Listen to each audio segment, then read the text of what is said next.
maxaa ka taqaanaa faa'iidada looska uu leeyahay? Khubarada nafaqada qaarkood ayaa waxay yiraahdeen inay ku filan tahay in dadka isticmaala 60 garaam oo loos ah maalintii. Fadlan inta aan gudagalin subscribe saar channelkan.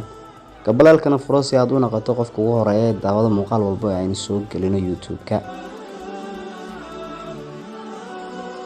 looska faa'iidada uu leeyahay. Khubarada nafaqada qaarkood ayaa waxay yiraahdeen inay ku filan tahay in dadku isticmaala 60 garaam oo loos ah maalintii.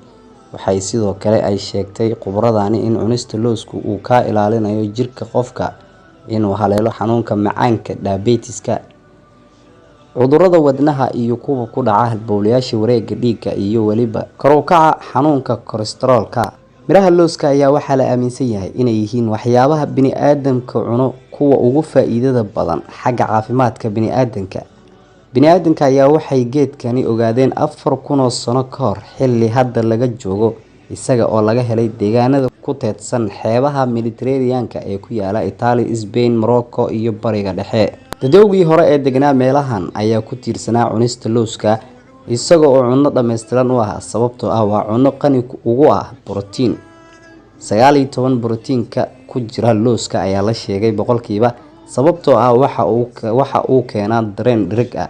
Miraha looska waxa ay hodan ku yihiin aasidka dufanka leh ee caafimaadka ah, dufankiisuna ma aha kan caafimaadka waxyeeleeya. Daraasadu waxay sheegtay in dufanka loosku yahay sida saliidda saytuunka oo uunan qofna u keenaynin buurni. Haddaba waxaan kuu soo gudbin doonaa 5 faa'iido oo laga helo cunista looska.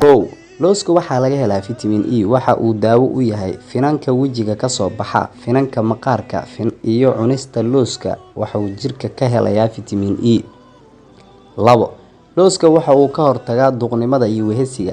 Waxaa la ogaaday in loosku uu ka hortago gabowga iyo wehesiga.